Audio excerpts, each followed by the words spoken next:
Highgate Selectboard meeting for Thursday, January 3rd of 2019. Our first order of business is the Pledge of Allegiance. I pledge allegiance to the flag of the United States of America and to the republic for which it stands, one nation, under God, indivisible, with liberty and justice for all. Thank you very much for coming. First order is any public comment that is not on the agenda. Okay. Moving right along, we have two of our representatives here, one senator and one District 5 representative. So, Sharon, you're first on our agenda, so would you like to introduce yourself? And thank you. My name is Sharon Fagard. I'm one of your representatives. The other one will be appointed by the governor. I want to make sure that I am available either for all of you, whether you voted for me or not. I would like to pass around a page so you can give me your email address if you would like to be in my kind of email updates so that you know what I'm seeing and doing at the State House. And also you can let me know what's important to you. You know, what your opinions are about things. And I would invite you if you have, you know, if you want to talk to me, but I'm not going to stay for the whole meeting, but I'd be happy to step out in the hall or step outside with you later on if you have something that's on your mind. so, Corey. Sure. My name is Corey Parent. I'm newly elected state senator for Franklin County and Albert.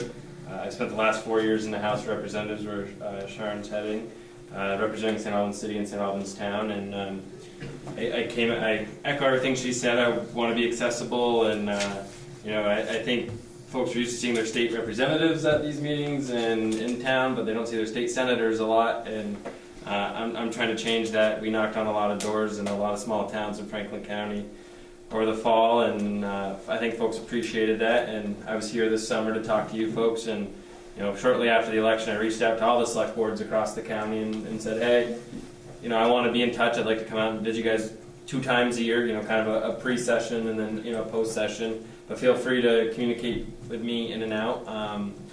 You know, it's a little bit different, you know, representing a whole county. You know, I've been to about 7 of these so far.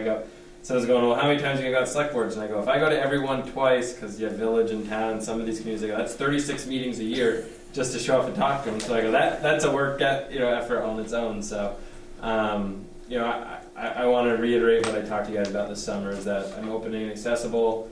I have your emails on the board. Anyone here, if you want to go to my website, coreyparent.com, and drop a note with your emails. I do send out weekly legislative updates, as I think Sharon's planning to do. And a lot of that, sometimes it's boring about what's going on in committee or, you know, something that comes up, but it usually reminds people to communicate with us on some other issues. And we'll definitely have our political fights, and those will be controversial, but one of the most important parts of our jobs is helping out our constituents access state government and giving, you know, if you're not getting an answer or you're struggling with a various department or agency, reaching out to us. I'm impressed, not to say anything about the House level, but after I won the Senate election, how much quicker phone calls got returned to me.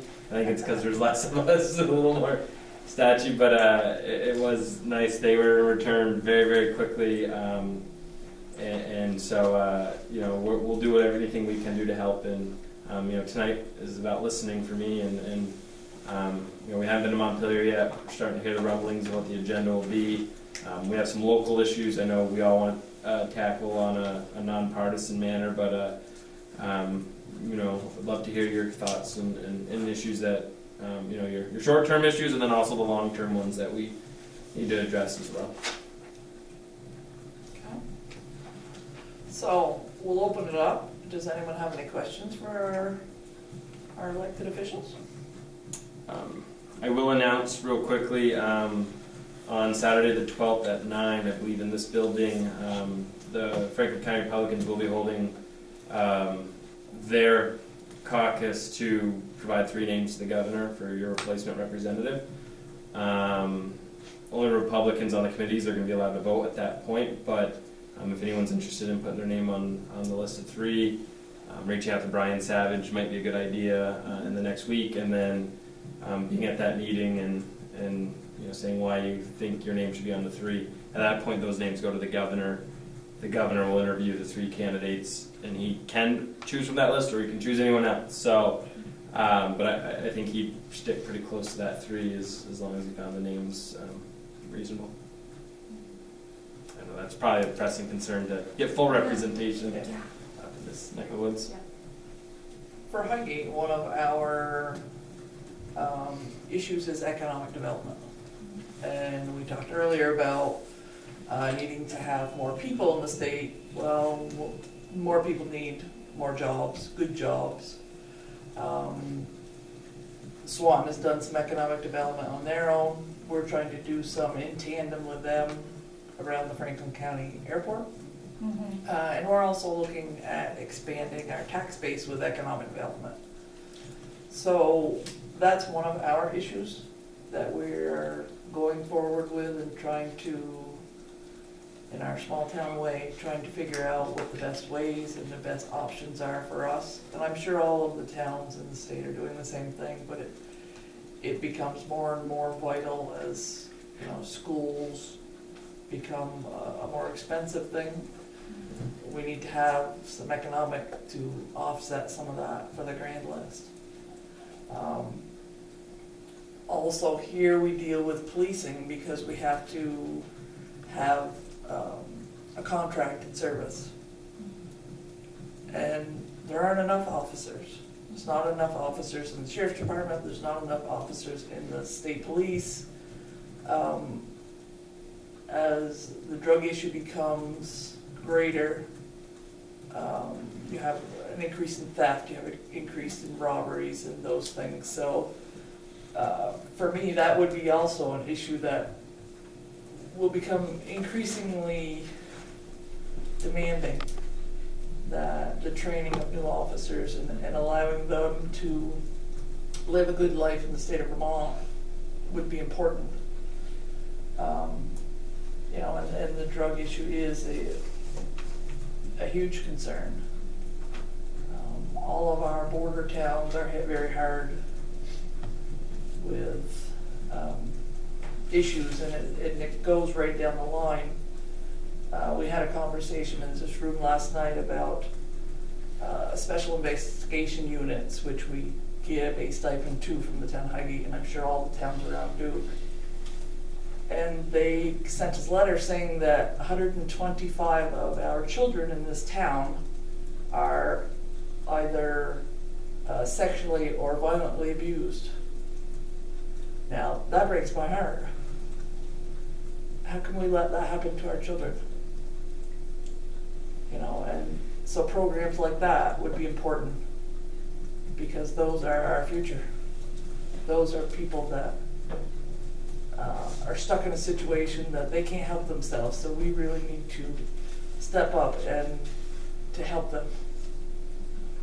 Whether that be food programs, whether that be foster programs, whether that be child services, whether it be school. We have 2 school board members here, which is great. They're doing everything they can on their end. We all need to be involved in that. We're one town, and 125 kids in one town is terrifying. We need to protect those lives. They are indeed our future. And budgets, we talked a little about. We need to control our spending. On the town level, we balance every penny. We think, do we really have to have this? Do we need this? How much can we kick down the road? How much do we have to take care of now? The state needs to do a better job of that. They need to mind their pennies. You just don't go and ask for more money. You stop and you look at it and you budget it and you try to make sense of, okay, really? Do you really need this? Do you really have to some of the unfunded mandates make you wonder who passes some of this legislation. So, for my 2 cents, I would say, go know your public, do the best you can for us. A lot of people depend on you, and we are grateful for your service and for your stepping up to do that job, because it's not an easy one. And everybody's your boss. But there are big issues here, and hopefully. Do you have any ideas specific to economic development that might help Highgate that we could do at the state level? I know I've been working with the administration. They're going to have a proposal on Act 250 reform, and we're going to see a lot of that. I mean, that's going to be driven, from my understanding, more towards where we have industrial parks, designated downtowns. Ultimately, lifting the Act 250 requirements or really rolling them back in those certain areas. I think it's a good first step, but I think sometimes in a rural community, if you don't have an industrial development park, and you don't have a designated downtown, you're still left in that limbo with economic development, or at least the ease of, because they'll tell you permitting costs in the state of Vermont are, can add 20 to 30% to the cost of construction. So when you're Vermont Precision Tools and you're deciding to build here, or deciding to build, I think they're in Kentucky or Tennessee or wherever they are, their other location, who can build quicker and get up and get that line operational as quick as possible. That's something we haven't done a good job as a state. And so we got to balance protecting the cities in Vermont, but also understanding we need economic growth and you need a tax base, and we need a tax base as a state. So that way, if there's more buildings and more developed land, it does ease property tax burden if there's a larger grand list on all of this. And what are the potentials you're seeing with the airport? The airport is due for expansion should money come through for it. So that means longer runways, more hangar space. So that in itself would be a little bit of a increase in tax base. But we have a commercial developer that wants to put in warehousing. So we're trying to work with Swan to help build that base so that could be a viable option for them. We're also trying to look at our commercial development, where it can happen, and what we have set aside in our zoning for that purpose. We would like to also think that part of this equation is the high school. Both BFA St. Albans, MBU, as we get some of this development, maybe we can get vocational jobs and some vocational training so that we would have workers ready to go. A lot of people are concerned about, whether or not they can come into a place and have trained workers. And that, I think, would be a nice inclusion, because that helps your kids stay here. I know when I met with Cliff, he had talked about the potential to have airplane mechanics training, which would be the beginning of a pretty great career for a lot of kids. And we have neglected the trades for far too long. We don't have enough people who are capable of fixing the things that the people who went to college don't know how to fix or build. Yeah, and I think that includes carpentry, plumbing, mechanics. There's a lot of, not every child's meant to go to college, but every child deserves a good paying job so they can support themselves and their family. So I don't mean to run my spiel, David. I got an opinion, or I'd like to know their opinion, both of them, on the Act 46. So I'll start off by saying I was in the House when Act 46 passed, and I voted against it. Good for you. And it was actually a popular bill in St. Albans City. Oh, yeah. It made sense in that area. So I caught some grief at the time over it, but I saw long-term, and we saw it actually get wheeled back. The one misnomer we hear we're starting to hear in the legislation now, this was never about saving money. Well, when Act 46 was passed, it was about saving money. We had a cap in spending, we had the excess spending threshold, which the legislature took off at 12 or whatever in the morning on a Friday night. I was at that vote too. And I voted against taking off that threshold because I thought once Act 46 was in, punish the towns that are spending too much money. And that was the point of it. And we took that off. And so we've made adjustments to the law already.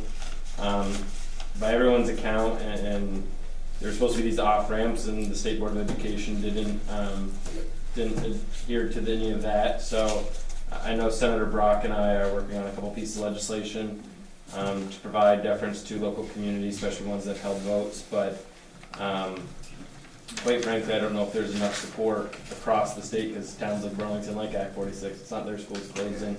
It's not their schools paying the price. And in Chittenden County, in the Senate alone, Chittenden County has 6 of the 30 of us. Yeah. So, they move the needle pretty hard. St. Albans is the first year after they unified, their budget went up 500,000. Yeah, Saved a lot of money on that. we didn't save any money. I'm a taxpayer. I was looking at the budget last year. I think it was like $55 million for an April-run school district. And I go, wow, that's just A lot of coin. Yeah, that's a lot of money, and you'd think you'd be able to find some efficiencies pretty quickly, but they didn't. They haven't really pushed it because, again, we're not driving at that cost savings. We don't have a mechanism to really drive down costs, and while we artificially lowered tax rates in towns like St. Albans for a few years, it added 3 cents to the overall property tax rate across the state. So the 10 cents St. Albans thought they were saving, they only saved 7, because taxes still had to go up 3 cents to cover the cost of their. So, there was never that true in that savings, and that's slowly going to be. I think we're down to. I think this is our 4-cent year or 6-cent year on savings, and those will be out in a year. So I personally did support it. I'm going to do everything I can to try to protect the school districts and local voices here in Highgate and Franklin and across Franklin County and Vermont, quite frankly. But I'm tempered in my optimism on if we're going to be able to do that. Because now it's a forced merger. I think our best road is the courts. When the courts say, at least can temper it so it doesn't happen this July 1. If they put that, but that might give the legislature pause to think about it. But really, if these forced mergers are to happen by July 1, if we're to make any changes, we have to do it within the first few weeks. And quite honestly, I think there's 40 new members of the legislature. Overall, it's going to be a slow January while a third of the body's getting up to speed on what's going on. It's like slow on the school boards. I Yeah. went through our calendar last night. Yeah. And I'm sorry, my hip. I'm trying to pace you guys. I am on the same page with Corey. I don't like Act 46 forcing mergers. I think that when it offered carrots and a number of districts chose to merge, that was great. I don't know if we will successfully be able to spare the schools through the legislature. I do have some faith in the lawsuits. I definitely want people to feel comfortable reaching out to me about it. And we'll do what we can to support our towns and our schools and our kids. And one thing we'll find, this isn't a partisan issue necessarily, Republican, Democrat. It really is a small town, big town type situation. And you'll see the legislature break up on these votes. You'll find the most progressive members of the legislature and the most conservative agreeing on this issue, and it depends on what towns they represent and what communities they come from. Yeah, and two of my 4 towns are afraid that their schools are going to be closed, and I know that Richford being forced to merge with Enosburg, Richford, which has been so frugal, and Enosburg, which has spent so much money, and so the Richford taxpayers are having to support Enosburg now, and And I think that's the case that the courts you'd think would have to hear is, in Vermont, you can't incur debt without a vote at a municipal level. And so can you force debt onto other taxpayers when they didn't vote to incur it? And I think there's reason for hope in that argument. And we voted unanimously. Oh, I know. All 3 towns not to go merge. And Right. But the state board, as arrogant as they are, they had their mind set up, we go and address them, and they toss it over. And I'm puzzled that the law was written to include votes by towns if those votes weren't binding. I don't understand how the law included town votes. They're only Those binding votes if you didn't vote mean yes. anything. Hmm? The only vote binding if we agree with the vote. Right. If we disagreed, the votes didn't count. At the, there was, Kind of a rigged deal. the third day of orientation, there was a presentation it was right after making their decisions about the school mergers, that last round of decisions. And the head of the board, Christine Hewling, presented to the state legislature. And she did say, and I thought this was interesting, that one of the provisions was that if the spending from two different districts was too disparate, that was a potential off-ramp, but that they didn't know how to read that provision of the law, and when they started trying to kind of figure that out, they were accused of making rules. So that's an appropriate response, because they're not supposed to be making rules, they're supposed to be implementing rules. I asked if there were any other areas of the law that were vague like that, so it is on tape, her saying that they didn't know how to read that, and I don't know if that provides a foothold for argument for at least part of the suit for Richford to say, look what you're doing to us, this is a disparate level of spending between these two districts. I don't know. And look at poor Sheldon. They tossed over to Amesburg, Montgomery, not even around where they are. Mm-hmm. And just to switch over on the computer end, well, because everything's different, it's gonna cost them $65,000, $70,000, just a lot of money saved there, you know.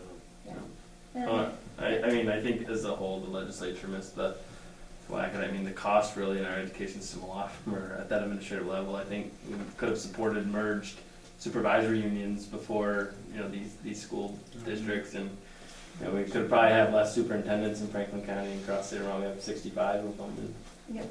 it's probably a little overkill at their $150,000, $200,000 a year salaries. Absolutely. Yeah, Absolutely. But that's where mergers started. Again, this was my freshman year in the legislature. We did 46, and the legislature did 46. Sometimes I refer to we, even though I vote against it, because you're part of the body. And I'm like, oh, I didn't vote for it. They did it, and I think a lot of people are kind of not surprised. I mean, state government and legislatures really mishandled education since the Brigham decision. Whether it was 60, 68, now 46. And the costs have just grown to the roof. Mm-hmm. I mean, when I was in middle school in St. Albans, there were 105,000 students in Vermont. There are 80,000 today, or just about that. And my son, who was just born this summer, graduates from DFA in St. Albans, will have 60,000. Yeah, we'll probably be spending hundreds of millions of dollars more across the state than we are today. Time to make more babies, Corey. That would be so much. What is the practice of the state of Vermont going to stop of spending and tax? Why not tax and spend? Spend only what you tax, what you can get in money. Why do you spend more money than you can bring in? I mean, the governor tried the last couple of years real hard. Quite honestly, it's easier for a lot of folks to raise taxes than it is to cut a program. Ooh. I mean, I think legislators, and quite honestly, they see it as being meat and eat. I think it's the intellectually lazy way to go. I think the real hard question is asking, I get this $1 million is for helping save the whales or whatever it is, but is it really that effective and that critical to state government? When we try to pull funding out of stuff like that, people think it's the worst thing on earth. I remember, again, my freshman year, we did the clean water bill, and I didn't want to vote to raise the taxes for that. We spend $10 million a year in land conservation. We've conserved thousands of acres in the state of Vermont. We've done this really well. Our next biggest economic priority is water. Our ecological priority is water. Why not take that money and put it towards water, the money we needed? And they said, no, that's an awful idea, because every dollar we spend on that, we get $7 return. He'll tell you all these things. Richard Snelling once said, we really got back all the money that these programs say we get. You know, we spend $1 here, we get $4 in benefit. We wouldn't need state government anymore because we would have had all the benefit. I did. Well, But it's and but we're taxed out. And sorry, Sharon, to cut you off real quick. But I think we'll see. I think we'll see the governor lay out some real issues in the state of Vermont, and I think we are going to really get at the heart of. I think we're at the point where it's going to break. I think we're there. I think if we don't seriously address some of the issues ahead over the next decade, I think there's going to be a question to will Vermont be economically viable or financially viable. I think this bond downgrade we saw in the fall, when you dig into those real papers, it's about our population. It's the fact that we're not growing the economy. We're one of the states that is seeing shrinkage in income. We've got a lot of challenges, and we seem to double down on the broken policies that got us in this mess over the last 20 years. We seem to have a policy of a nice to have and not a need to have, and also the policy if three parties don't get along, we will never get out of that. one of the things that I found really powerful to learn during orientation is that 1/3 of our state budget is federal money. So 34% of all the money we spend as a state comes from the feds. And that is a poor rural state kind of ratio. That is not the kind of, those are not the numbers that you see in a state that has a strong economic base. It makes us vulnerable.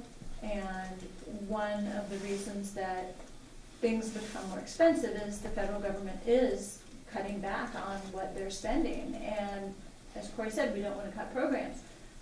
But you know, that 125 kids that are living in this town that are being sexually and or physically abused, who wants to cut their programs? You know, that it's not Wales, it's children. And you know, a lot of our programs that we have a hard time cutting is because, you know, when we look at Foursquares or some of these other programs, it's not because we care about the adults so much about those programs, it's because of the children. You know, it's the same thing with our schools. We don't want forced mergers because we care about our children, and the children are the center of our communities. You know, I do agree that we need to make it a more economically friendly state. And, you know, I'm going to do my best, and sometimes crowd members of all three parties will be frustrated with me. Oh, well. Yeah. That's all right. Good way to make friends. And you know, the cost of everything else is going up. The cost of healthcare is a big driver in the cost of education, because everybody who works in education who has their healthcare, you know, a portion or all of their healthcare covered. Some of these things are out of our control, but do we want to say you don't get healthcare and then you're taught for 35 years and it's part of your retirement package? You know, some of these things we're stuck between a rock and a hard place. And some of it's poor decision making, but some of it is the struggle of a rural state. Every rural state in the nation is going through this. And it's not just Vermont, unfortunately. Thank you. Anyone else? Well, we wish you the best of luck, Thank you. and we will definitely keep in touch. And Absolutely. Anything we can do to help. You guys, I know Senator Brock's on transportation and the airport issue. I know we're working with Habitat to try to find a new location for them, being one of the big pieces in that piece. But yes, but again, thank you for your service, and Yeah. best of luck down there. Give them Thank hell. you. Yeah. Don't thank me yet. Thank me after the first term is over. Don't go there to make friends. Yeah. Go there to look out for your towns. And Sharon forwarded the agenda, so if you want to follow them and pester them some more or pick their brain some more, they'll be in Swanton on the 28th at 8 o'clock, and that's at the Swanton Village Complex. They'll be in Enosburg in February and St. Albans in March, so the conversation can continue. And if you see us in a grocery store or wherever, stop us and talk to us. My wife doesn't like it when I go grocery shopping because I usually make it to about the first aisle and she works her way through. Yeah, she's ready to go, you're still And on. with a baby in tow, that's a little bit. We did bath time before I came here, so we make it work. Working folks do all the time, so. That's right, exactly. Well, thank you for coming Thank to talk you. to us. and- Yeah, Have a good Thank night. you very much. Yeah. Good talking. We'll see you. Sure. Yep. See you soon. Thanks. All right, so moving along to Shelley. Our treasurer's update. That's in the draft.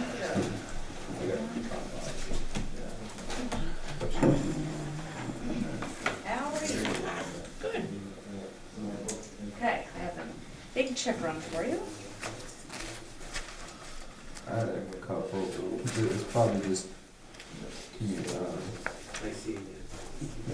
not misspelling, but miscoding or whatnot, but there's something for, where did I see that under? Something for community bank highway gasket kit. Yep. Yeah. Like, why is They- that highway gasket kit?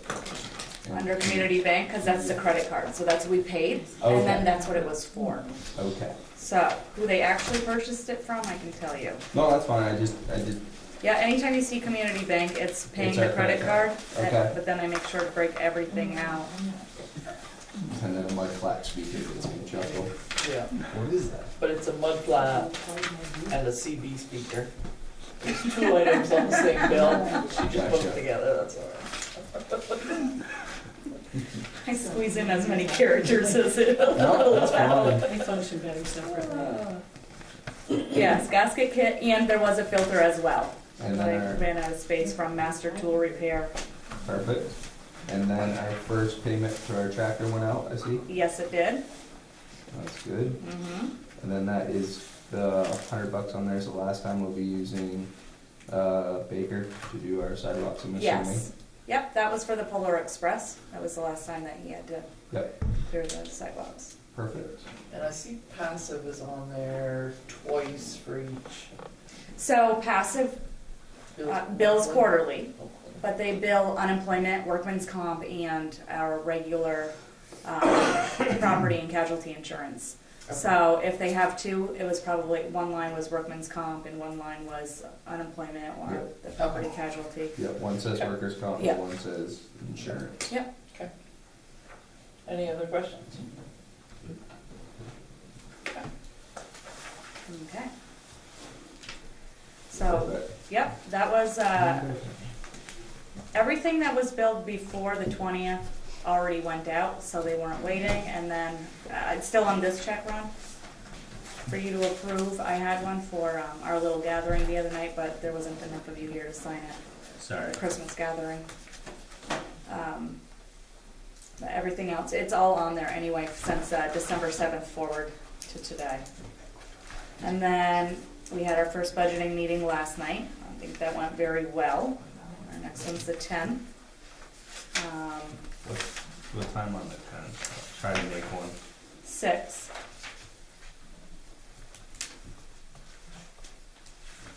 We're busy getting the town report ready.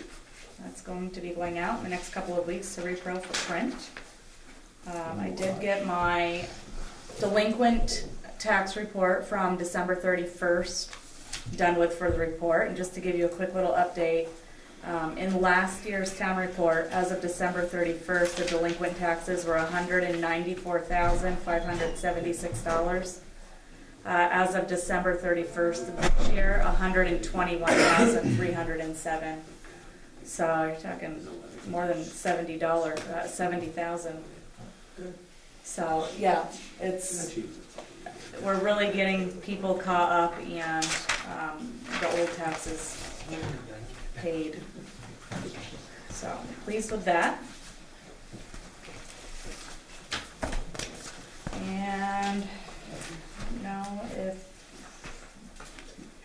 we want to go over the quote now or later? We can, we'll let Josh come back here since he can explain it a little better. Okay.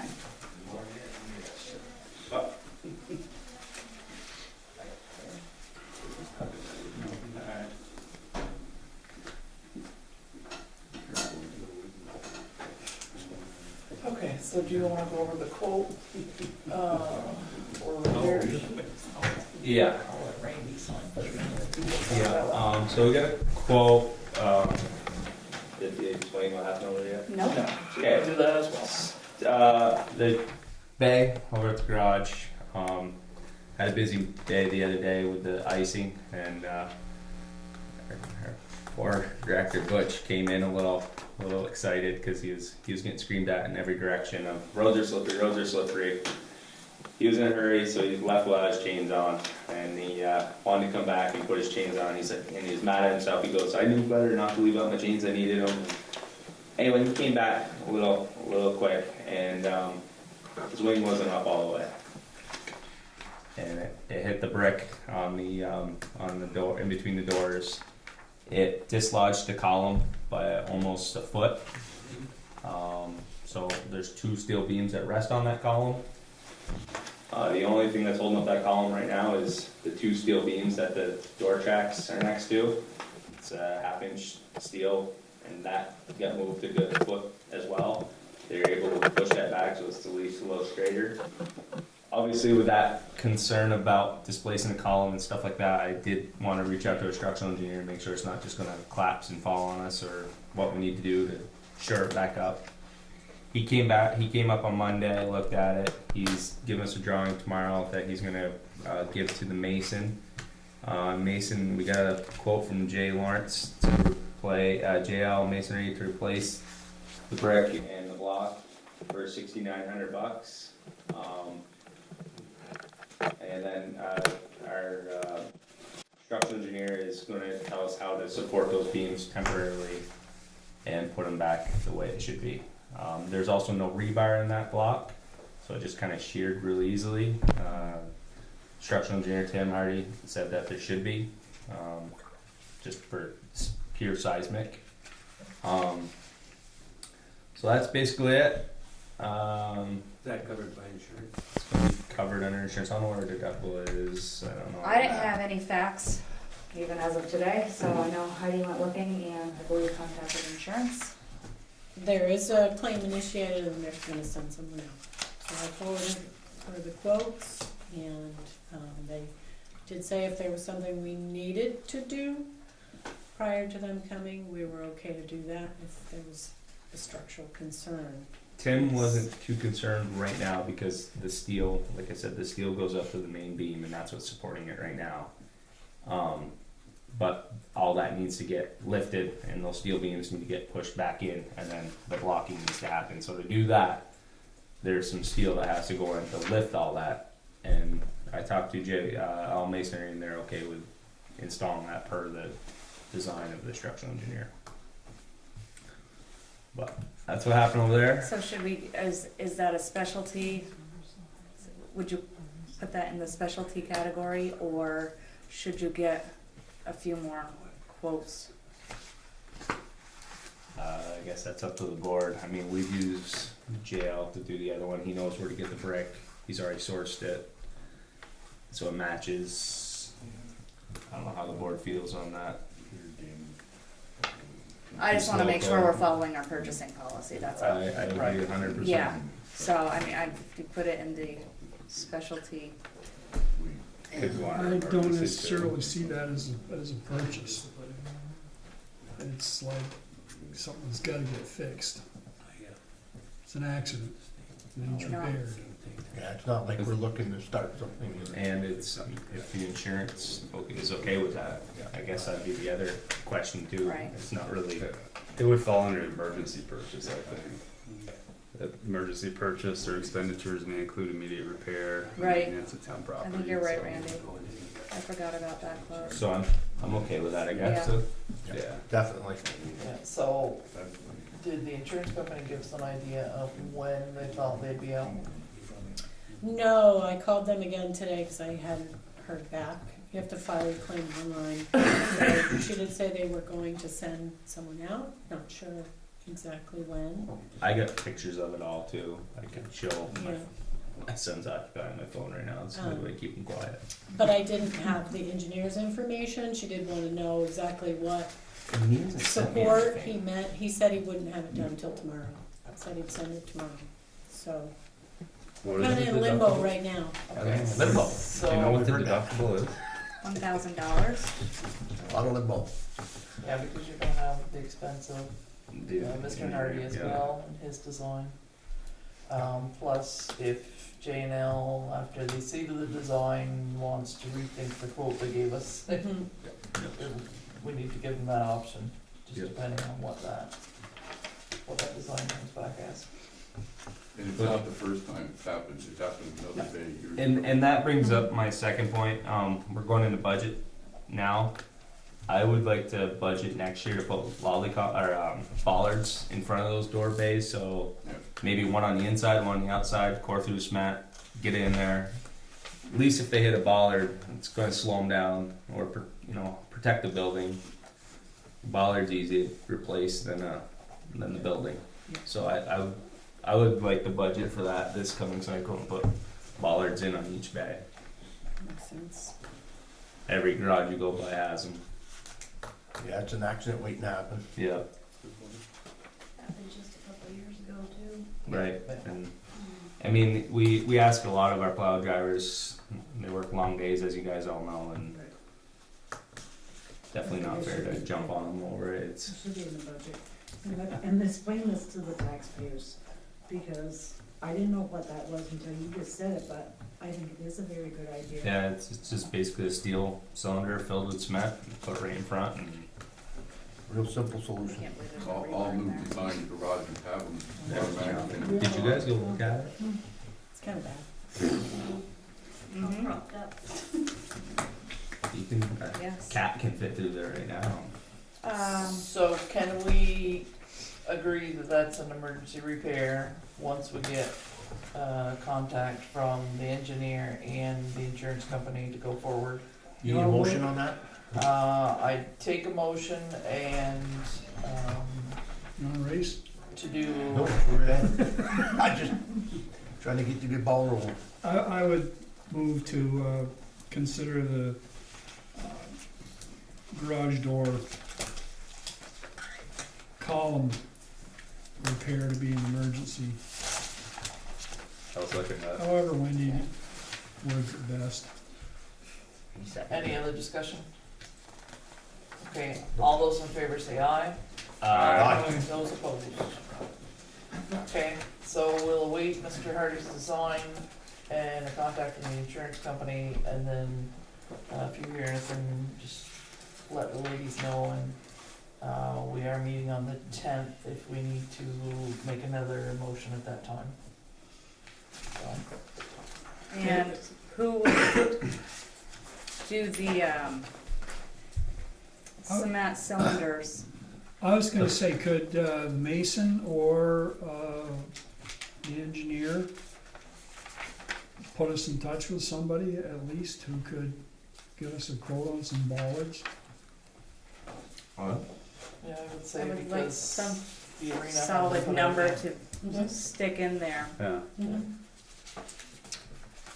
We might be able to get a quick quote from the guy that did the work at the park and ride, tore that up and put this stuff in. That's a good idea. Yep. Hungerford. Yep. Okay. And the ones at the rink were all prefab concrete. I think we want some sort of one. I think those are all concrete. I think we want steel.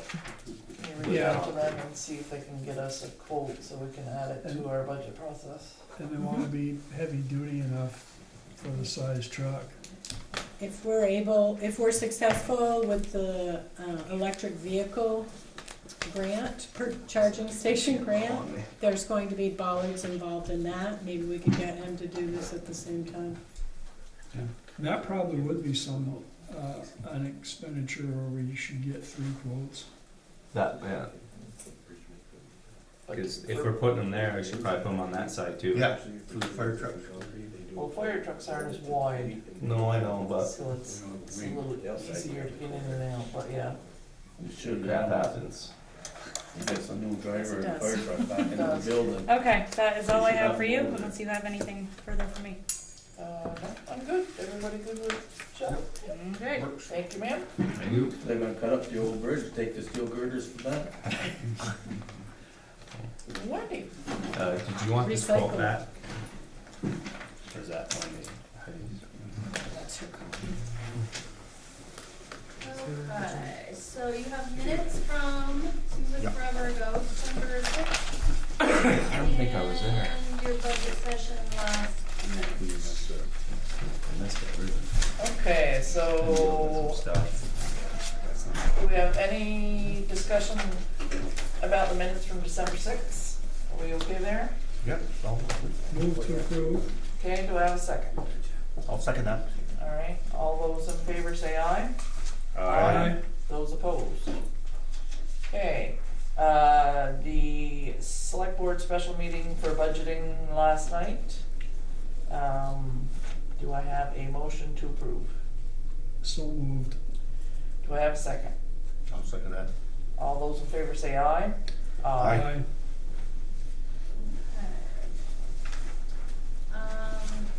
Town meeting deadlines, petitions for warrant articles. Those are due to me by 5 p.m. on Thursday, January 17th.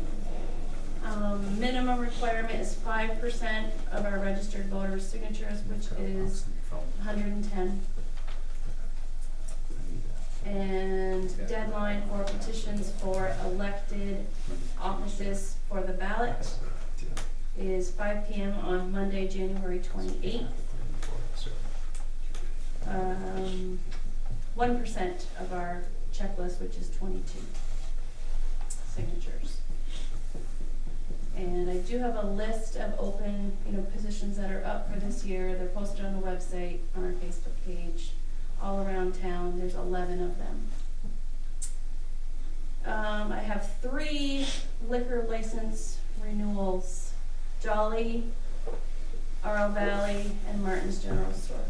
Okay, so I'd make a motion to exit the regular select board meeting and enter into the liquor control board. I'll second. All those in favor say aye. Aye. Those opposed? Here's the other one.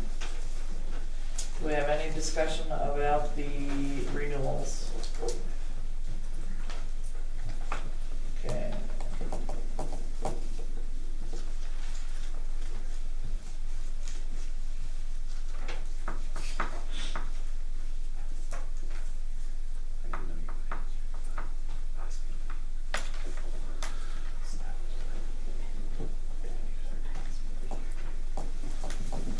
Okay, the first one is for RL Valley.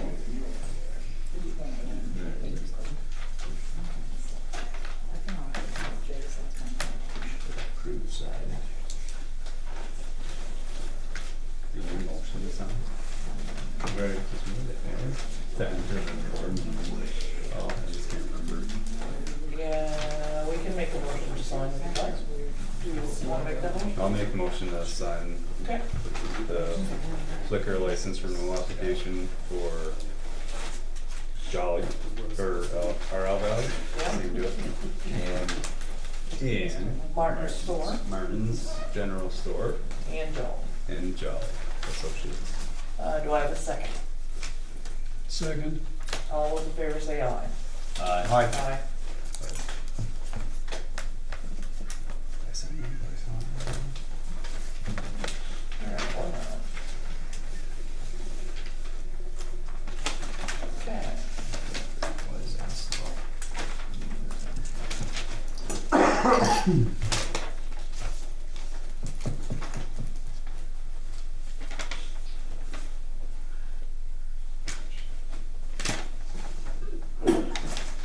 Done?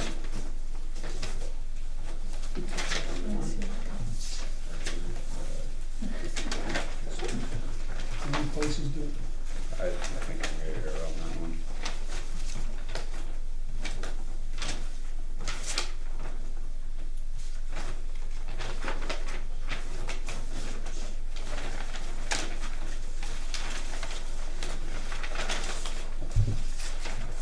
Speed. It's been slowly loading.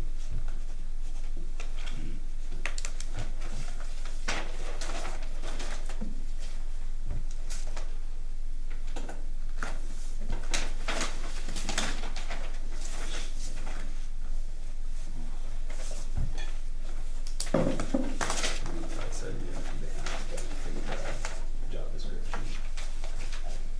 No, they haven't had a chance to meet. Okay, so I'm, let's see, still, no, these three. So I make a motion to exit the liquor control board and enter back into the regular scheduled Highgate Selectboard meeting. Second. All those in favor say aye. Aye. Those opposed. Okay. Okay, thank you for that. And, we started dog licensing all over again. So, notices went out to everybody that's currently on the books. We're up to 22 already. Woo-hoo. Wow. Only another 880 to go. Moving right on.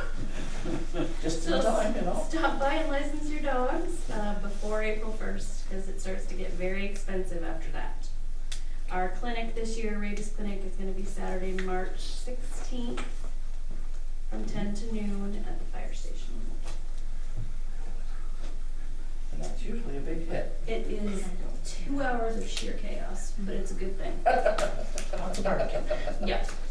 And these got touched on earlier, the January 12th meeting here at 9 o'clock for the Republican Representative District Committee in search of names to appoint, sent to the governor for appointment of other representative.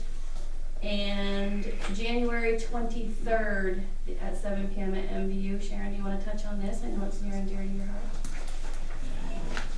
Actually, it's All of near our and dear hearts. to Chris. So yes, this is a warning for a special meeting for Franklin Northwest Unified Union School District. So this is Act 46. All the legal voters of Franklin Northwest Unified Union School District, comprising of the voters of the towns of Franklin, Highgate, and Swanton, are hereby notified and warned to meet at MVU in Swanton on the 23rd of January at the theater, 7 p.m. They are going to be electing officers. They will be adopting their rules of order. They will all be electing the following officers from the district: a moderator, clerk, and treasurer. And if you are interested in the Act 46 process and the representation, Chris, am I speaking out of turn to say this would be the meeting for you to express your opinions? This meeting is very vital that people go to, because this also determines how we will vote on future budgets. We will decide whether we're going to do Australian ballot or more of a town meeting floor vote style, because it has to be the same through the entire district. Right now, Swanton MVU's Australian ballot, Highgate Franklin floor vote. We can't keep doing it that way, so we have to pick one. This vote will be a floor vote to determine how we do it from now on. And this is our chance if we want one or the other. What day is that on, Chris? It's the 23rd of January. So what day is it? Monday? It's a Wednesday. Is it Wednesday? Wednesday, okay. So yes, please become involved. Wednesday. Don't complain about it after. Here is your chance to stand up and speak. None of your representatives want to hear you complain after if you do not show up and express your opinion. Do it now on the 23rd. So please step up for your children, for your representatives. Have your equal representation. Have your choices be heard. Especially if you want to have a town meeting style, for us old people that remember how it used to be for MVU, that style meeting. Franklin and Highgate's definitely got to step up to the plate, because Swanton will definitely want to have Australian ballot.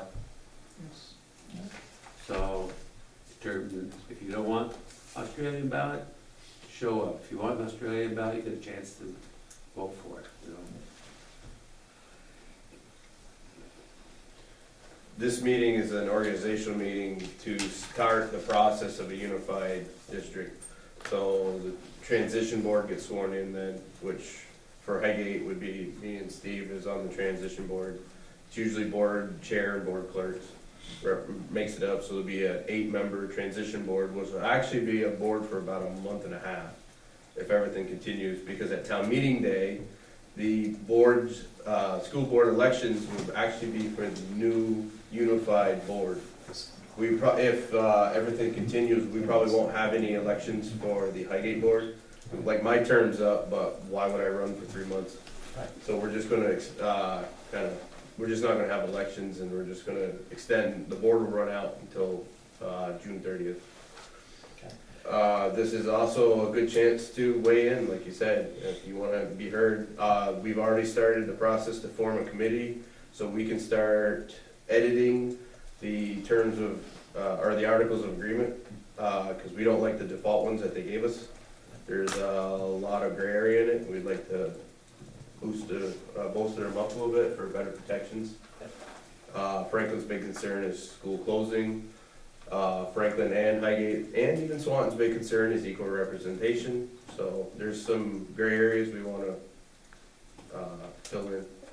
About the amendment committee. The amendment committee. That's what I just. So yes, it's a big job. These people are putting in a lot of time and effort. And you could spare an evening. It would be great if we could fill the theater. Yeah. I mean, it would I'd be. love to not have enough seats for everybody. Yeah. So important people show up to this meeting. It is, and it's about the kids. Yeah. And about your money. So, if you don't have kids, think about your pocketbook. Whatever it takes to get you out and involved. And thank you for keeping us updated and trying to get more involvement. I know sometimes it's a thankless job, but we appreciate it. Most of the time. Yeah. We got you, we understand that too. Okay. On time. Okay. I'm gonna open up with a required public hearing for the application that we filed to rural development for the equipment grant. So, to cut to the chase, I'll just read this notice. Town of Highgate has made an application to the U.S. Department of Agricultural Rural Development Public Facilities Equipment Grant Fund. Public hearing will be held Thursday, January 3rd.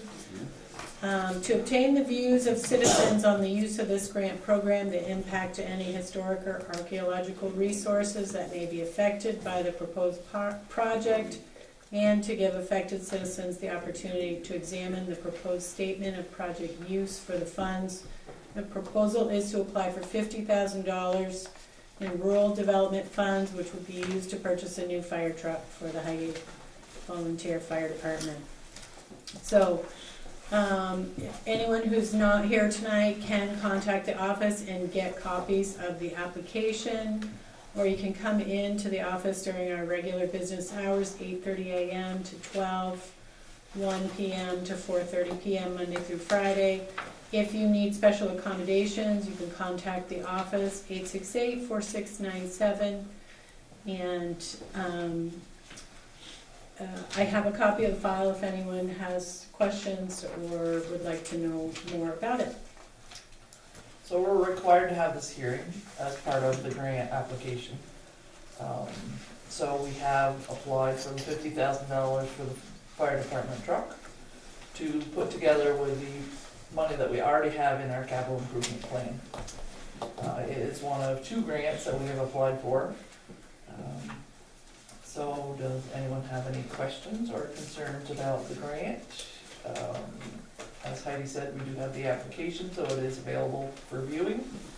But it's pretty straightforward. It's not archaeologically involved or some of the other things, because this grant's used for a number of different purposes.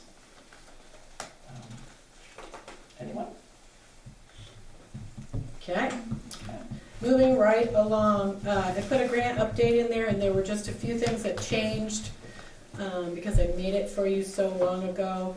On the Mayhew Road, stormwater grant to stabilize that slide, we do have a meeting scheduled on the 8th at 10 a.m. via Skype, so if anyone wanted to come to the office, you could participate here, or you could participate by Skype. So that will be AOT and the consultant trying to find the best fix for that slide. Yes, and I was reviewing their obligations as far as the timeline, and I'm a little disappointed that it's taken this long for them to get around to us, but hopefully they'll have great plans in there. Yeah, we are behind schedule, and it's not all on the consultant because our project manager, Linda Blash, left AOT. We were in limbo for quite a while. We didn't have a project manager. It's happening this summer though, right? No, it's kind of in This limbo is a until we 3 to have. 5 year Yeah, project. this is, Before we get that slide fixed on Mayhew. Correct. It's just like the bridge project or the sidewalk project. That's They're- fine, with the added traffic with the new bridge. Yeah. It's gonna be awesome. So, We'll have plenty of funding when it's in the river. So since we're worried about the road falling in the river, what part of the road are we talking about? Does I live on that road? Right see a here lot in of the flag yard. in there. Between you and me, Chris. Perfect. yeah, you can see the fissures in the. Right across from the Young's residence. Yeah. Right by the Gas. gas rail, yeah. Yeah. Yeah, the In there. water's been undermining Yeah. closer and closer. Or we fixed it a few years ago. Just past where it did. Well, past it, cause the new one. That one's holding. Yeah, that Yeah. one's doing well. So we're getting closer to my place, perfect. That's You're allowed, we're gonna make a road in your lawn. Oceanfront water, I don't have any road frontage, so go for it. It is turned into a lot larger project than we had originally anticipated, and a lot bigger project than the engineers had originally anticipated as well. Which is not good news for any of us. But we'll see what they say on the 8th, and hopefully they have a better plan than they had the last time we spoke. The site Hopefully. visit. Was that the site visit the last time we spoke? No, No. it was a meeting with them and AOT, and it was suggested that we give up the road, which was not a particularly good option. After we put a brand new bridge in? That makes all the sense in No, the world. well, Yeah. just relocate it in that section. It's, It wasn't a viable option. Okay. Yeah. yeah, no, Makes a lot of sense. was not a happy camper that day. So, Wonderful. moving right Or along, we so. just dragged you river. Yeah. The only other change was on the ADA construction grant. We did get notice that the results were back positive. They sent it to EPA. EPA did respond that we are ready to move forward, but there is one final step that they have to discontinue the works. And they won't give us that until we do that. So, because they're greater than 20 feet, only a licensed driller can do that. So we're in the process of figuring out what that would cost and getting someone here to do it. Then we can start construction. Discontinue what?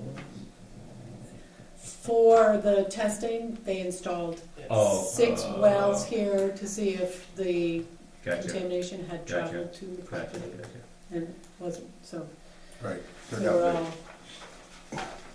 we're good. We will be moving forward, slow but sure. Federal money comes with many hoops to jump through. So next thing is the VCNP, the Village Core Master Plan. We have a presentation scheduled for the 17th. And at that meeting, they will be showing the concept designs and, right, yep, and Brownsfield that will also be a required Brownsfield warning notice for the money that we will be accessing to clean up the Steinauer Cafe. So we're breaking the components apart and moving forward on cleanup on the Steinauer because it is an eyesore and a danger. The overall project, Brownsfield, will happen at the time that the town decides on the final development plan. So this is just a micro part of it. And Greta will be here to talk about that at that meeting. So after that, there is a, getting back to the Friends of Northern Lake Champlain proposal to do a stormwater master plan. We did talk with AOT about the drainage piece. They said they would not be willing to take that over. Friends of Northern Lake Champlain agreed that that was not a viable project. So they're going to look at that differently and either find a different location or a different concept and work that into the plan. So that's off the table. But there is a request for this letter of support for the grant. So have you all had a chance to look at the letter and have any input or anything that you would like to speak to now? Okay, can I have a motion to sign the letter to Kent Henderson of the Friends of Northern Lake Champlain in support of stormwater planning? I'll make that motion. Okay, do I have a second? I'll second that. Okay, all those, or any discussion? All right, all those in favor say aye. Aye. Those opposed?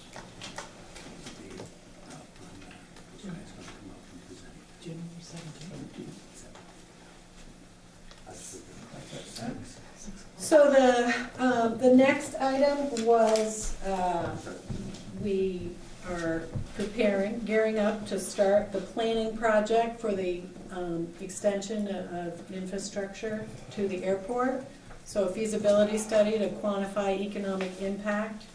And I have put a suggested list of members in your packet.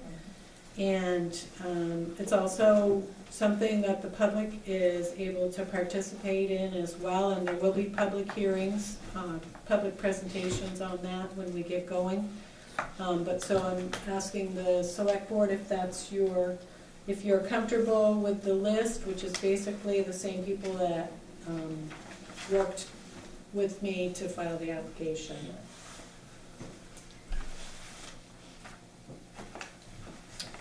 All right, do you all have a copy of the list? And do you have any more suggestions? Looks good to me. So yes, anyone that has a passion for economic development or an interest in it certainly could join that. Okay, so you're comfortable with that? We won't make a motion on it, or, okay. So next issue that I wanted to bring to you is that in your Dropbox is information on another rural development program that I went to a meeting in Swanton Village on, and it is an opportunity for the power company to manage a revolving loan fund that would be 0% interest for community development projects for electric power customers. So Rural Development came in and did a presentation to Swanton Village Power to see if that was something they were interested in. And their trustees are very interested in it, but they're trying to figure out how much they would need to staff up to manage it, or how they would do that. They would be allowed to apply an administration fee to the project to cover their expenses. But I'm thinking it would be in the best interest of the town to actually put in writing your interest in that program. and forward that to the trustees, so, I do have a letter, if you could, sign that, we can forward it to them and let them know that we would appreciate, the opportunity to let them know how important it is to Highgate. If that does become a reality, it could be the economic tool that could facilitate a lot of the growth that you're on the cusp of at the airport and in your village core and otherwise. And that's the flyer that's in there on that program. So does anyone have any questions about that or concerns? No. Do I have a motion to sign the letter of support? I'll make that motion. Okay. Do I have a second? I'll second that. All right. Any discussion? Okay. All those in favor say aye. Aye. Those opposed? I put planning discussion on there, I just wanted to share with the select board that it does seem that we are developing several projects that could all come to fruition at one time, and it may be a good time to start thinking about having more of an economic development council than just trying to handle this through the planning commission. The next planning commission meeting is on January 15th, and I intend to bring those topics up to them as well, with their input and see. But it would be ideal to have select board representation to participate in that discussion about how you'd like to manage some of these big projects moving forward. And the last thing, I didn't have a chance to put in there prior, but we are updating some of our road numbers. Yes. And we had to backtrack a little bit because some of our numbers weren't matching with the state, and we realized that as things had changed from, if a road changes classification or a new road comes in, there would be a new number. So each time the town has taken a road from a private to a public road, the number should have changed. And that's why on the AOT maps, there were some numbers that weren't matching our records. So we've gone through and tried to update that. And I think you have a list of 3 new roads and 3 changes in road numbers. So if And that you... was the only 3 changes in this process that we've found so far? Yes, there may be more. Butch has been going through each road and trying to make sure we've got the proper documentation. Okay. So he put a fair amount of effort into it, and we went over it with Amy today to make sure we were all on the same page. But there were still a few that he's checking on, so some may come up. So, the changes that we know so far are Eric Drive, Meadow Lane, and Boone Drive, which would be going from private to Class 3 roads.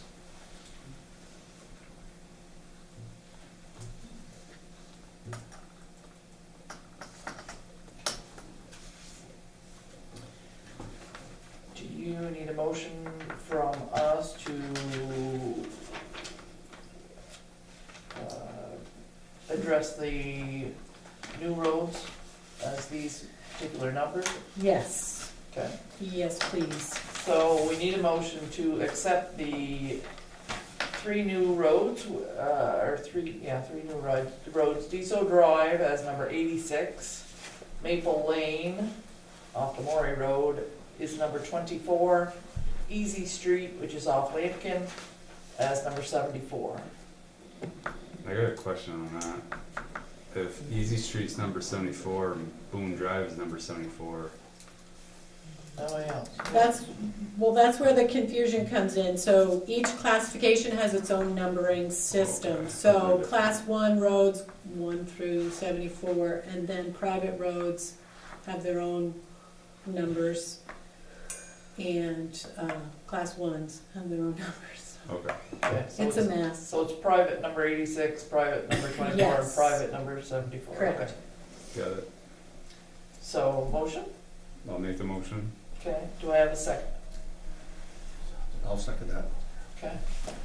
Did we have discussion? No. Okay, all those in favor say aye. Aye. Those opposed? Okay. Do you need a motion for the changes? Yes, please. Okay, so I need a motion for the following changes. Eric Drive from private to class 3, number 72. For Meadow Lane, private to class 3, number 73. And Boone Drive from private to class 3, number 74. I'll make that motion.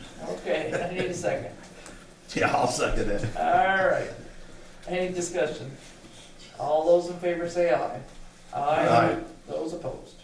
Okay. Okay, we can move on to you, and I gave you some other papers, sorry, they were late additions on the contract, and then Mr. Narramore's here for your easement. Okay. Yes. All right, so, since we're gonna have some signing and papers going around the table, I'm here in the capacity as a notary. So maybe to simplify that process, rather than to ask you on each document, is that I ask you that any documents that you sign, that it be your free act and deed. And if you have any discussion on a document, by all means, please, we'll stop the process and discuss it. I want to go get my better reading glasses though first in my jacket. Chris, have you signed your? No. No, Where are your chairs at? Where are your chairs up for the table? I'm okay. I'm on camera enough. So this is for a Velco easement on the school property. That's why both the school board and the town will sign the easement. So I guess the way I'll do this, I will pull these out. Now you've been able to review the documents. Yes, they've had the documents. Okay, so I won't go into length on them, but I will read them out individually.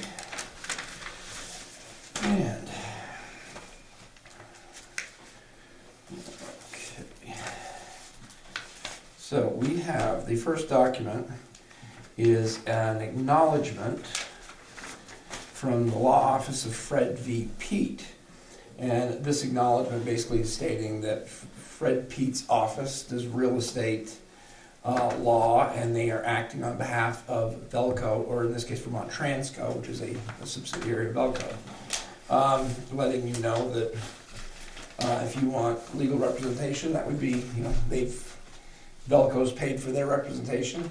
In essence, you have had representation through the school district. And when we get to the deed, I'll show you there was an actual change to our boilerplate document, and it's noted in here.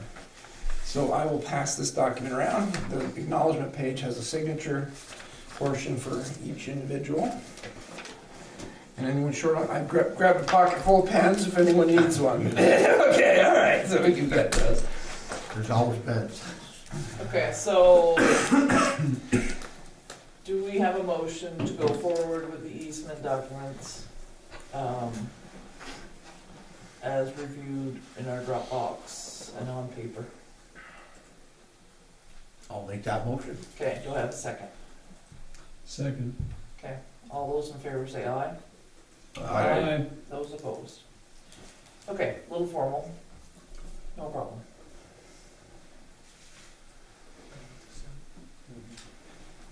All right, so let's try.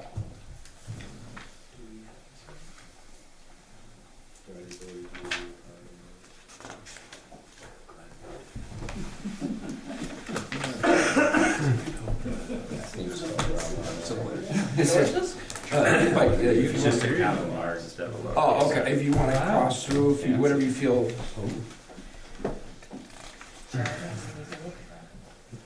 Supposed to be capital R.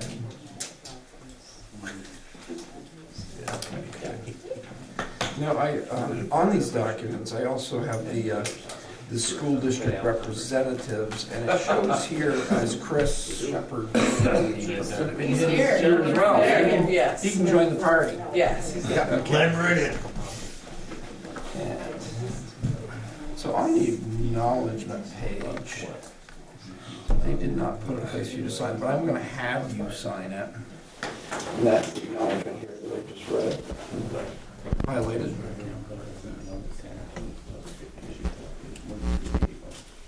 I have, this is my week, so I'm keeping the papers in my truck and Good.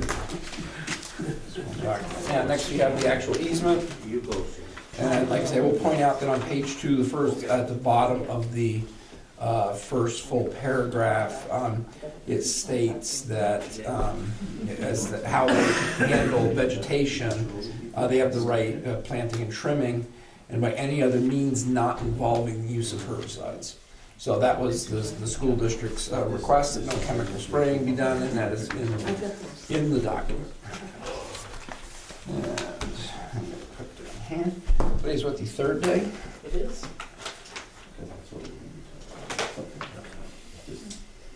As long as I get a 19 on the end of this, I'll be good, right? 19. First few weeks. So I have a signature page here for Chris. So before I pass it on, I'll actually have him Say, do you want to verify that verbiage in that before you sign it? We already have. Okay. Yeah, okay, yeah. So it's the We've been around and around on this for Okay. a while. Yep.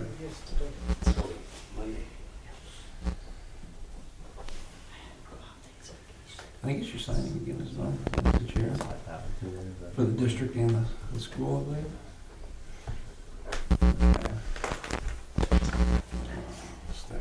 Cammy Franklin.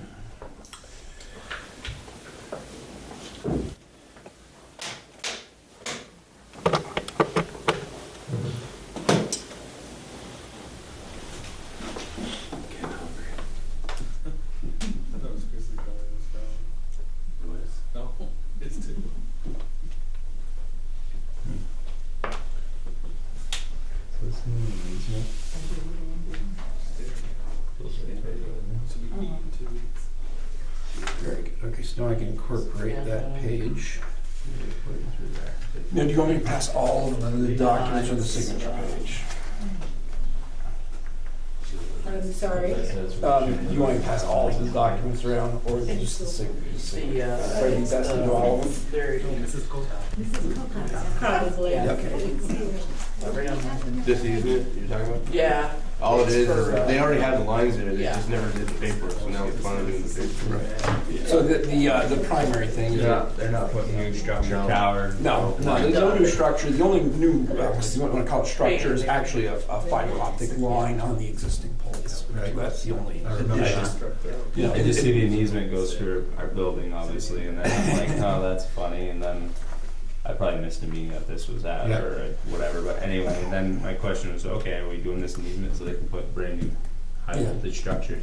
Right, but they would have the right in a future date when it's time to replace the existing anyway, under the prior, the additions to this easement are the telecommunication line Yep. and what they call danger tree rights, which would meaning a tree that's outside of the easement that grows tall enough to be an issue. Alright, good. So I'm gonna pass this around like so. The back page is your signature page.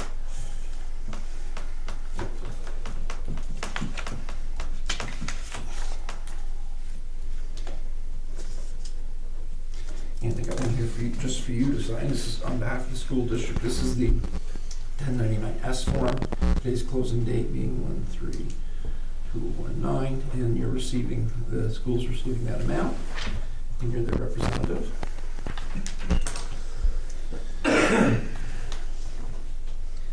And I have one that'll go around as well to everyone with no proceeds, why we need to have a form stating we're getting no revenue, but they're very thorough at Fred Pete's law office, so we are going to do that. Oh, this is on behalf of the district.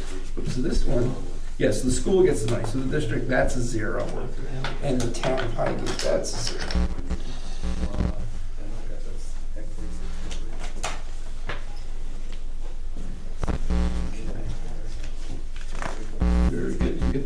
Brenda. Thank you. I will notarize that. And I will start this round. This is the substitute 1099 form for the town of Highgate. You're receiving no proceeds, but for, I guess our tax purposes, we want everyone to know that you're receiving no proceeds. And I think you can just, probably, just you, Sharon, can sign that as the chairperson, so.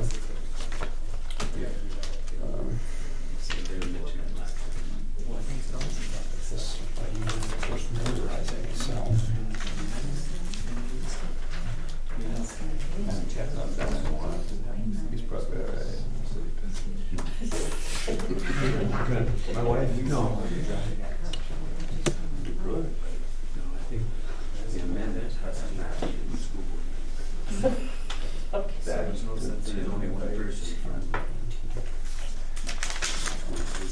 Okay, so that is that as well.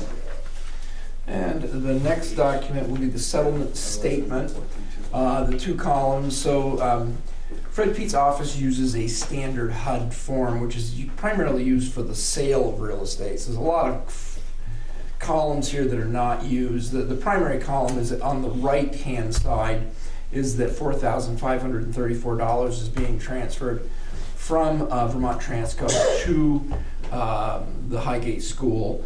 The Highgate School has no expenses associated with this transaction, so they receive that amount at the bottom. On the Belco side, there are a couple of charges. One, the recording fee with the town of Highgate, and a transfer tax, which the buyer pays in Vermont. So if you want to review this document, by all means do it. The 3rd page is an acknowledgement that you've received this information. So I will pass that around.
And while you're reviewing that, I have 2 checks here, one made out to the town of Highgate for the recording fee. I'll be back to record the documents. I do need to get an electronic transfer form from Fred Pete's office that they've sent to the state after the closing. So it'd be great to just hand it off here, but until I have that form to go with the documents, which I should have in a few days. And then the other form is the other check is the tax paid to the state of Vermont, $65.74. And I have a check for the Highgate School for $4,534. Bill, that can go to you. There you go. And we've signed all the documents we need to sign tonight, so it's official. They're already spending. They are?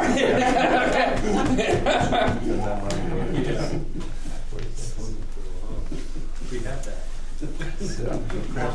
Drinks are on you tonight? Drinks are on you tonight? His head's already spent in the roof. Well, I'm sure it is. Very good. Like I say, these will be recorded probably early next week, and it'll be official. There is a Mylar that's been recorded already with the town showing the area. It's already been reviewed, so I think my work here is done. Okay. Okay. Yep, thank you so much.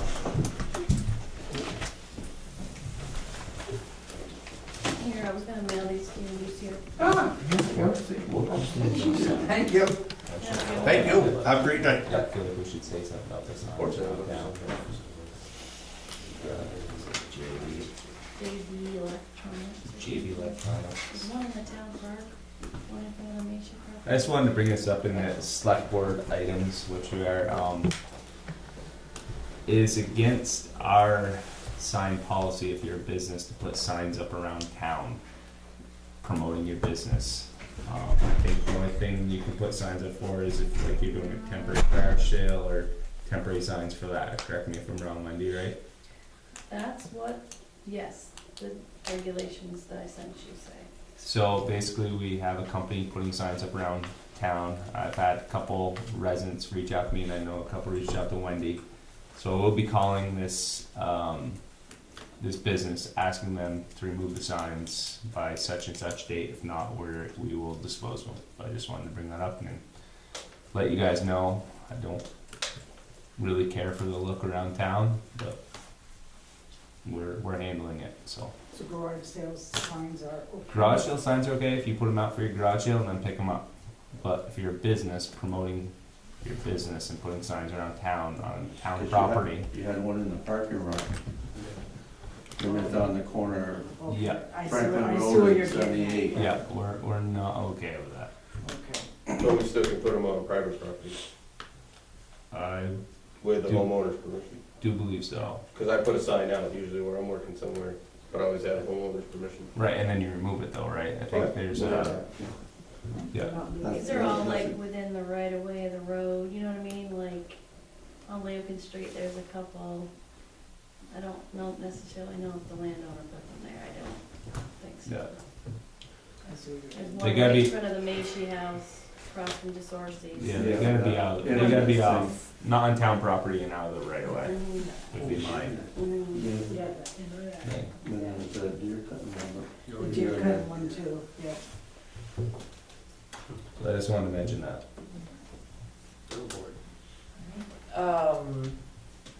The other thing is we have had an interest in the deputy health officer position.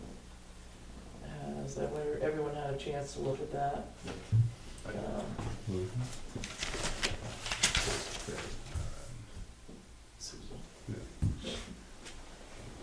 So he's sent in us a letter of interest, and I'm looking for input or a motion to accept that, or a call to go to executive session on that issue, so, I would call it an executive session on that. okay. Is there an agreement on that? Second. Okay, all those in favor say aye. Bye. Aye. Okay.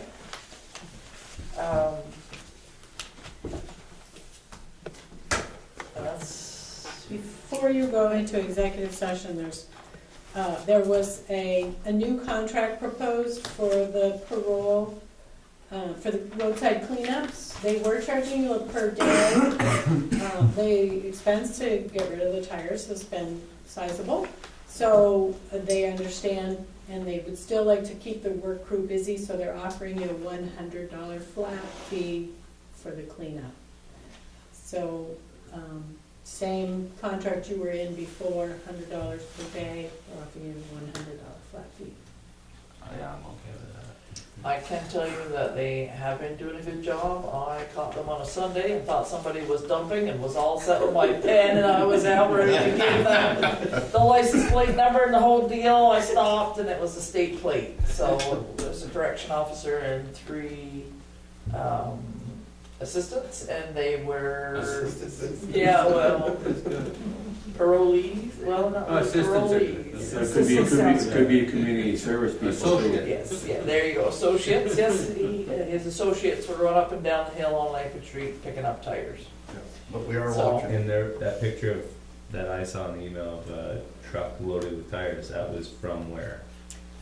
Some of those were our tires, but they were primarily from that site. They pulled out 292 tires so far. Wow. And there are still more to go.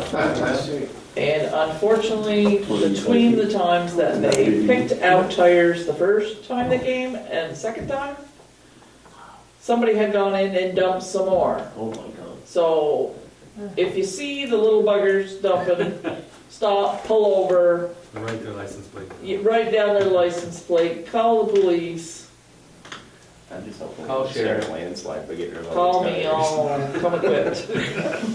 Yeah, any tips would be helpful Yeah. in Camera, catching them. camera. So if you could authorize that new I'll make a contract. motion Okay, to do I have a sign that second contract. I'll second that. discussion? Yeah. All, You got some discussion? okay, all those in favor say aye. Aye. Those opposed? I have one item. Yeah. I had a local business owner inquire about the garage on Main Street property. This person's interested in storing a couple trucks there. And I told him I'd bring it to the board to discuss, to see if that's anything we want to consider. Me personally, I would say no, but. You got liability. You got a liability. You got liability. Yeah. Yeah. You're allowing, I think we have, Townspeople to do that, but I don't know if we should allow anybody other than I don't stuff. think we should be storing anything in there that belongs to anyone of those. Anybody else. We're not gonna be liable for any of that as well. And then if we do get, we need movement. If we wanna get it down and out at one time, we don't have to worry about having to contact somebody to get rid of it. So, I don't mean Yeah, to. because you put it in a vehicle and if somebody Try to breaks stay in on and that. steal parts off it, who's responsible for it? That's right, Yeah. it's gonna go back down to the town. Yeah, we don't even believe that's possible to do that anyway. No. It should be good. So do we want to make a motion to deny or to Yeah. not allow I'll make the motion to not allow, private citizens or? yeah, anything other than a town asset to Town be asset, stored yeah. in there. Yeah, I'll second that. And what you can do is just explain to her, it's the liability issue, that's the big one. That's the real big one. Okay. Any other discussion? All those in favor say aye. Aye. Those opposed? Okay, I have one more item. You had your chance. It You came sound in like late. Columbo. One more Right, thing. with just one more thing. So, well, you're in a real estate frame of mind, so it's a good night. So, this came in from Ned Spear's office, and it is an issue of glebe land, which you've addressed before, recently, the Bissett Farm. When they were transferring to the state, glebe land is historical land that the town owned, charged leases to people, and they've all been abandoned. However, some of them are still on the books. So I forwarded it all to your legal firm. Steve Dusham is our real estate expert. He did send back an explanation saying what Ned had said sounds fine, looks fine. There's no issue, and they should be able to carry on. And he did also mention that towns don't have to worry about this much longer because there is new legislation that by 2020, all of these will be dissolved. Towns won't have to do anything. It isn't considered transferring land, this quitclaim deed. What he said is that you are allowed by statute, in the case of glebe land, to just make a motion at a meeting and sign off on any former claim that you would have had to that land. Okay, so this application is for Gerald and Diane Rush. 2673 and 2735 St. Herman Road. So basically, we're relinquishing any leftover rights.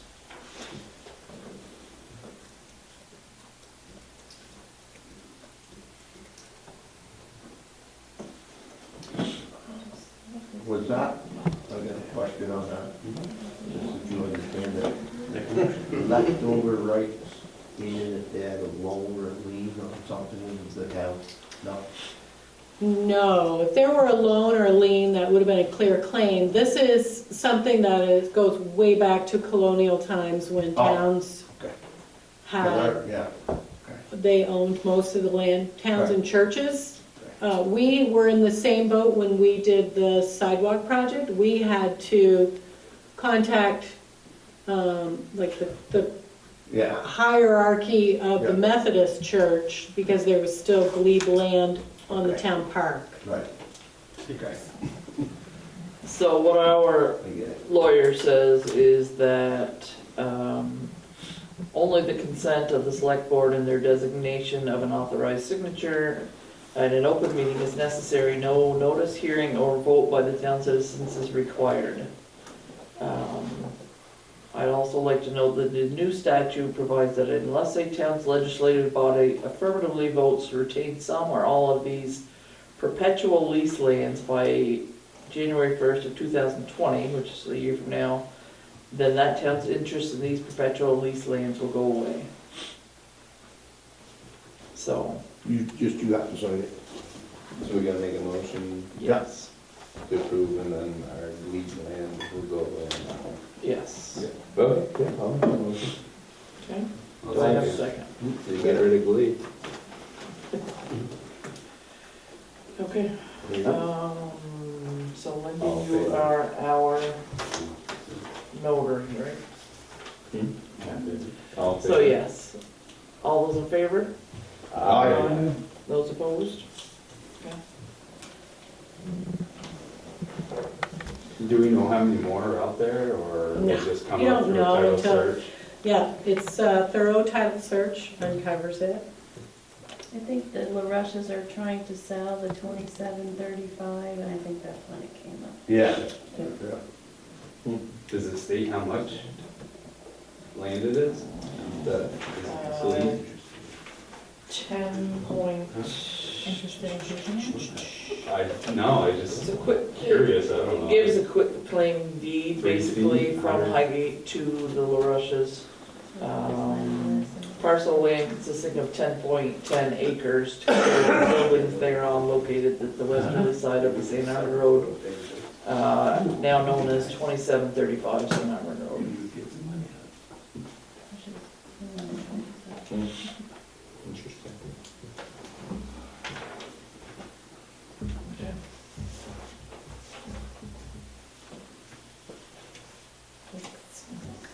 I'm really done. You sure? I am, I don't know. Okay. except for our executive session. Okay, anything else by the select board? I'll make a motion to enter an executive session to discuss Personnel. and legal Yeah, and legal. I'll second that. with Heidi, Rich, All those in favor? All in favor? and Aye. Thanks for coming. Thanks, guys.